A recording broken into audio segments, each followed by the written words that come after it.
বিসমিল্লাহির রহমানির রহিম। আমি মোহাম্মদ নুরুল ইসলাম, বাংলাদেশ মিডিয়া থেকে আপনাদের সাথে রয়েছি। আমরা এখন অবস্থান করছি সিলেটের দক্ষিণ মাস্ত ময়ূরকুঞ্জ সেন্টারের ভিতরে।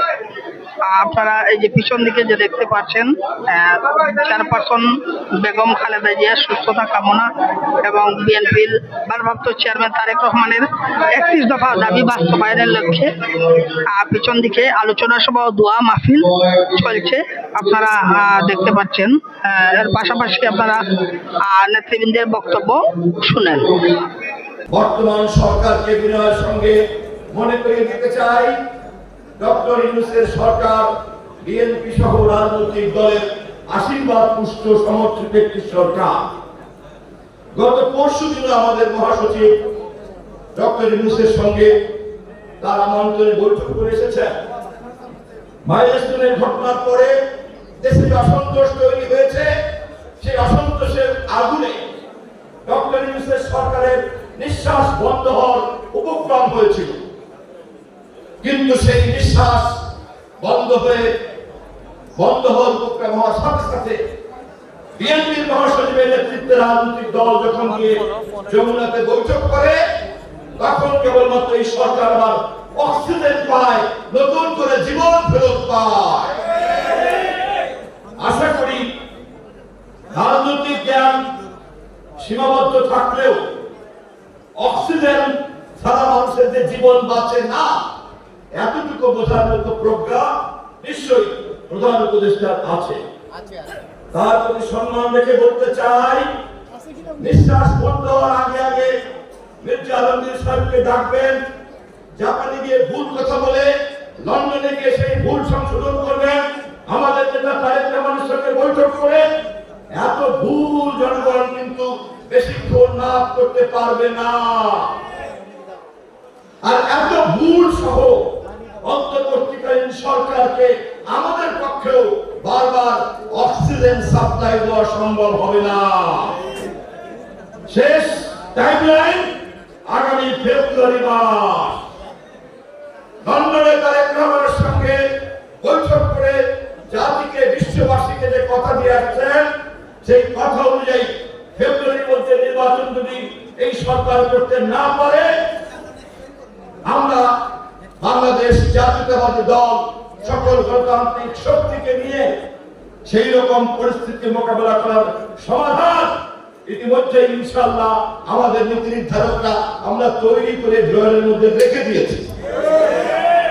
চেষ্টা করব আপনার নেতৃত্বে অন্তর্বর্তীকালীন সরকারকে দিয়ে ফেব্রুয়ারিতে অবাধ নিরপেক্ষ জাতীয় নির্বাচন অনুষ্ঠান করতে সহযোগিতা করতে, কিন্তু ব্যর্থ হলে পারে বিকল্প চিন্তা আমাদের নীতি নির্ধারক ইনশাআল্লাহ করে রেখেছেন। দেশের সাথে গণতন্ত্রের স্বার্থে, শহীদের স্বার্থে এবং জনগণের সরকার অতি দ্রুত প্রতিষ্ঠার জন্য একটি নির্বাচিত সরকারের হাতে ক্ষমতা ফিরিয়ে দেওয়ার জন্য এই সরকার অবিলম্বে কারবালা না করে, সময় প্রলম্বিত না করে তারা নির্বাচনের তারিখ ঘোষণা করুন। তাহলে বাংলাদেশে শান্তি ফিরে আসবে। তা না হলে মানুষ আপনাদেরকে দায়ী করবে, আপনারা দায়ী হবেন।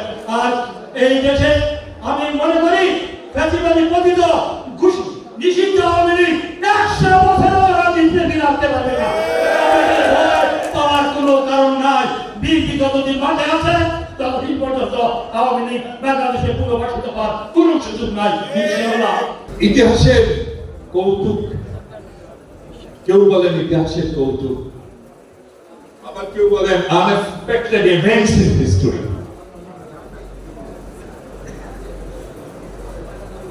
শেখ মুজিবুর রহমান নিঃসন্দেহে একজন বড় নেতা ছিলেন।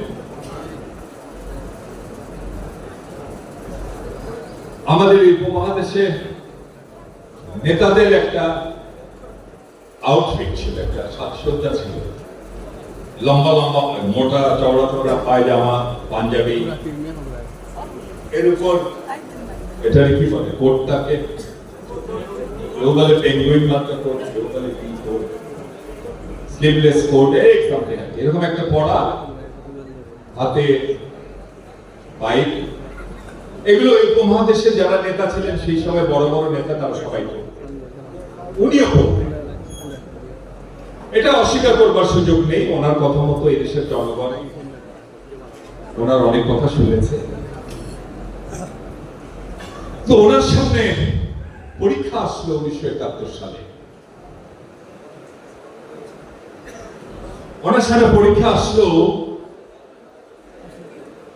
সে পরীক্ষায় উনি পাস করবেন কিনা। 25 মার্চ রাতের আগে ওনার সামনে দুটি অপশন আসলো। যে অপশন দুটো ব্যক্তি মুজিব আসলে কেমন সেই পরীক্ষায় ছিল। একটি অপশন হচ্ছে যুদ্ধ দরজায় করাঘাত করছে, উনি কি বিষয়টি বুঝতেছেন, বুঝছেন কিনা। হানাদার বাহিনী চূড়ান্ত আঘাত হানবে 25 মার্চ রাত্রে, উনি বিষয়টি অবশ্যই জানেন। এখন উনি কি করবেন? উনি কি জনতাকে সাথে নিয়ে স্বাধীনতা যুদ্ধের লড়াইয়ে নামবেন, নাকি উনি সারেন্ডার করবেন? দুটো অপশন ওনার সামনে ছিল। বড় নেতা কি করলেন? কি করলেন বড় নেতা? কোন অপশন বেছে নিলেন? স্বাধীনতা যুদ্ধের জন্য লড়াইয়ের পথটি উনি বাঁচলেন না।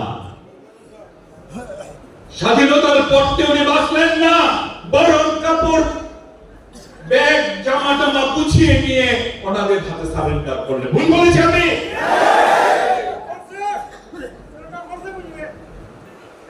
ঠিক তেমনি সময়ে একজন অখ্যাত মানুষ, আমি অস্বীকার করবো না, আমরা অস্বীকার করবো না, সেই সময় উনি অখ্যাত ছিলেন। উনি দেখলেন সারা দেশের মানুষ অসহায়, গ্রামের পর গ্রাম জ্বালিয়ে দিচ্ছে হানাদার পাকিস্তানি বাহিনী। বাবার সামনে সন্তানকে হত্যা করছে, সন্তানের সামনে মান সম্ভ্রম হানি করছে। টানতে টানতে রাজাকাররা আমাদের মেয়েদের ধরে ধরে হানাদার বাহিনীর ক্যাম্পে দিয়ে আসছে। ঠিক এমনি একটি সময় উনি দেখলেন বড় বড় নেতারা ছিল, তারা কই? ওনার চেয়েও বড় বড় অফিসার ছিল, তারা কই? কেউ নাই। উনি তো অখ্যাতই ছিলেন, রাষ্ট্র তো ওনার ছিল না। কিন্তু ঠিক সেই সময় নিজের স্ত্রী এবং সন্তানকে হানাদার বাহিনীর গান পয়েন্টে রেখে সেই মানুষটি, যে মানুষটি একজন অখ্যাত মানুষের করবার মতো ছিল না, সেই অখ্যাত মানুষটি সবচেয়ে বিখ্যাত কাজটি করলেন, স্বাধীনতার ঘোষণা দিলেন, যুদ্ধ শুরু। এটাই হচ্ছে ইতিহাসের কৌতুক। যুদ্ধ করবার ঘোষণা দেওয়ার কথা ছিল কার? যুদ্ধ শুরু করবার ঘোষণা ছিল কার? যুদ্ধর নেতৃত্ব দেবার ঘোষণা ছিল কার? যার ছিল, যাদের ছিল, সবাই পালিয়ে গেল, কিন্তু আমাদের নেতা জিয়াউর রহমান পালিয়ে যান নাই। এবং আমাদের নেত্রীর জন্য আমরা আমাদের এই দক্ষিণ পেন্সিলভেনিয়া তারাগঞ্জের জন্য আমরা আগামীতে আমরা সবসময় একটা উন্নয়নের রাজনীতির সাথে সাথে আমাদের মধ্যে একটা ভ্রাতৃত্ব বন্ধন আমরা গড়ে তুলব, আমাদের আত্মীয়তা আমরা গড়ে তুলব। আমরা উন্নয়নের স্বার্থে, দেশনেত্রী বেগম খালেদা জিয়ার স্বার্থে আমরা একসাথে হাতে হাত মিলিয়ে, কাঁধে কাঁধ মিলিয়ে আমরা কাজ করব। আমরা কারো পিছনে আমরা ছুরি মারব না। আমরা এই রাষ্ট্র মেরামতের জন্য তারেক রহমান যে 31 দফা যে রেমবনেশন বিল করবে, আমরা আগামী নির্বাচন ফেব্রুয়ারি মাসেই হবে এবং ফেব্রুয়ারি মাসে সেই সকল প্রস্তুতি আপনাদেরকে নিতে হবে। রাজি আছেন তো ইনশাআল্লাহ?